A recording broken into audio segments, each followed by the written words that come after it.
The following is rated high. Viewer discretion is advised.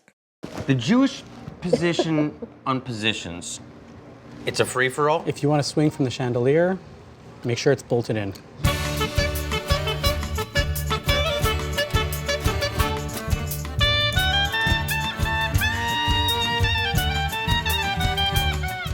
Foreplay in Judaism.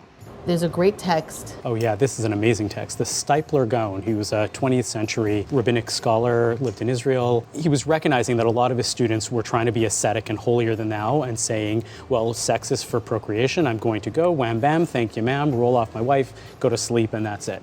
And he said, if you do that, it is like, what does he say? It's like a lion trampling his prey. And he said that you have a responsibility to go and engage in foreplay because that is the pleasure for the woman. In a setting especially of polygamy, where one man could have several wives, he had an obligation to make sure each wife was satisfied. So in our day and age... Especially if he was unemployed. 6 wives and unemployed. That's employment. That's why you want to be employed. It's exhausting.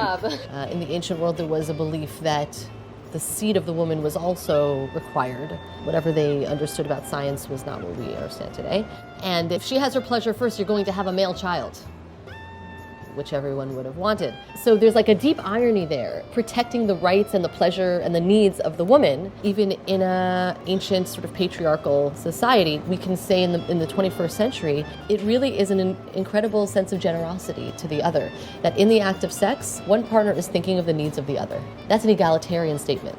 This obviously blows open a few myths here, right? The hole in the sheet. So there's 2 popular understandings as to how this myth, this non-true myth, came about. The funny one is that Jewish males wear tzitzit, a talit katan, a 4-cornered garment that has a big hole for your head over it. And when people would wash it and they would hang it out in the clothesline, non-Jews would see this and they would see some sort of religious garment with a hole in it, and they would assume that that's what it is. And I always think to myself, like, who thought that we needed a hole that big? Right. No, we should be impressed with That's that kind a of large hole. We should be going with that. Intimidatingly large. I have yet to see that in writing, that is how it emerged. This myth actually comes across in many, many cultures.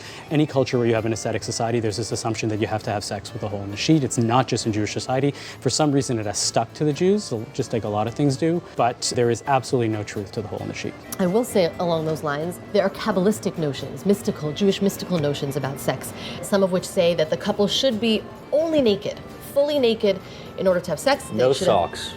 I know, right? That's the best part.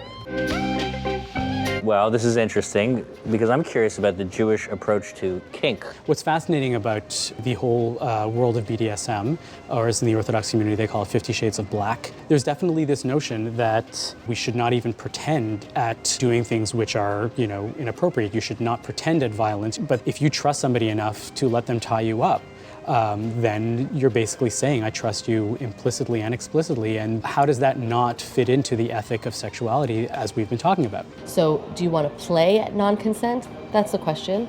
But at the end of the day, whatever a couple wants to do, as long as they both want to do it, is fair game. Anal sex, how does Judaism view that practice? It's a practice that is mentioned in the Talmud explicitly. Okay, but the Talmud was written 1,800 years ago. Yeah, they mention anal sex in the They Talmud? don't talk about anal sex between 2 men. But there's a famous piece of Talmud where this woman goes to her rabbi and says, Rabbi, I set the table for my husband and he overturned it, which, by the way, is one of the greatest euphemisms in the history of euphemisms. Oh, we'll be using it. And the rabbi responds, whatever a man wants to do with his wife, he can do. With consent. With it's consent. clear within that conversation that they were having sex, they got carried away. He flipped the tishtich. Yeah, he's flipping the tish. That's, What a flip the tish. What about this thing I once heard about the flipping the fish? That's in the same story.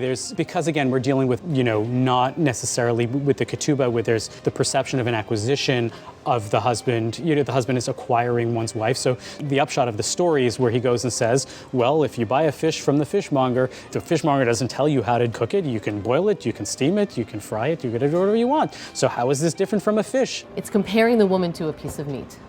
And I, as a woman, read this and cringe, and then say, wait a minute. These men really meant it from a place of sanctioning this sexual relationship start to finish. We're not going to tell you what to do in your bedroom. He may also have just been talking about fish. I mean, it's very possible in a Jewish context. But, I have to say... I'll have the salmon, please.